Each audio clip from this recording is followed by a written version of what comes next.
तो दोस्तों, अब तक की कहानी में आपने देखा कि मयंक को वह रहस्यमयी और डरावना बच्चा मिला, लेकिन असली रहस्य अभी बाकी है।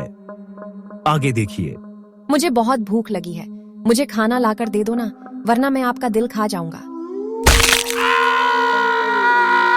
उधर दूसरे रास्ते पर मोंटी भी आगे बढ़ रहा था, लेकिन शमशान के गेट के पास उसे एक खूबसूरत लड़की बैठी दिखाई दी। कमाल है, इतनी खूबसूरत लड़की यहाँ पर क्यों बैठी हुई है? इधर आइए ना बाबूजी मेरी तरफ। उसने उस लड़की की ओर देखा और पाया कि उस लड़की को रस्सी के सहारे बांधा हुआ है।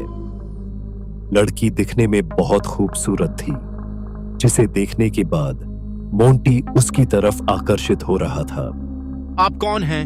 मेरा नाम पायल है, बहुत दिनों से मैं यहाँ पर कैद हूँ, मुझे आजाद कर दीजिए।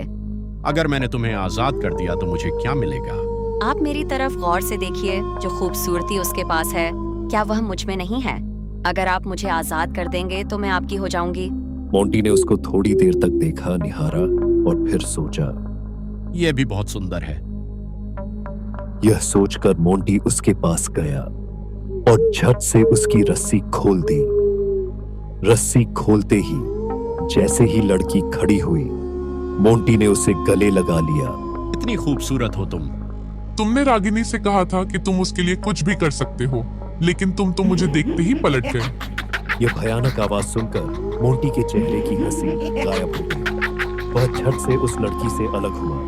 उसने मोंटी की गर्दन पकड़ी और उसे पूरी तरह से पीछे घुमा दिया। अब तीसरे रास्ते पर केवल राहुल बचा था और उसे अपने दोनों दोस्तों की मौत के बारे में कुछ भी पता नहीं था।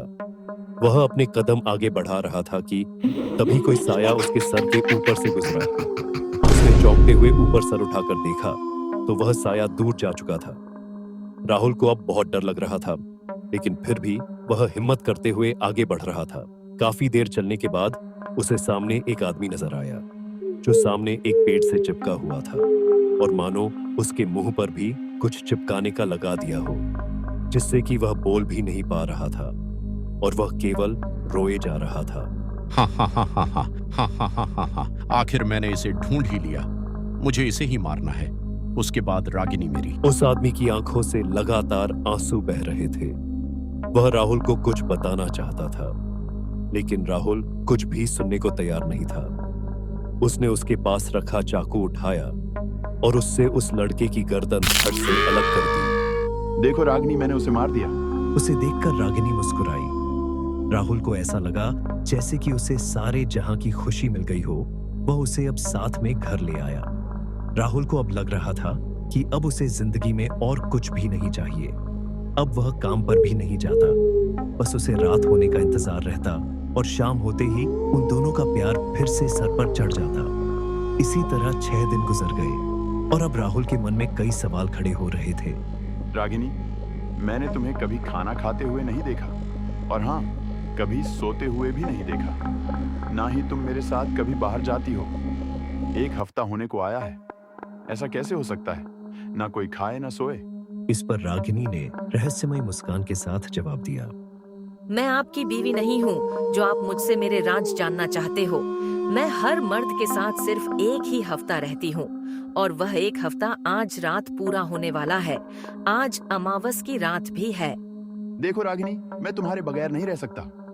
राहुल के इतना कहते हैं रागिनी ने अपना रूप बदला। वह डायन के रूप में उसके सामने खड़ी थी। राहुल उस डायन को देखकर डर गया और जोर जोर से चिल्लाने लगा, बचाओ बचाओ।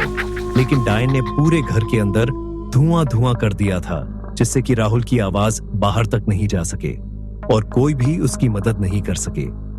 फिर अचानक डायन ने उसके ऊपर हमला किया और उसे मौत के घाट उतार दिया। सुबह जब राहुल की लाश मिली तो पूरे गांव में मातम और डर की लहर दौड़ गई।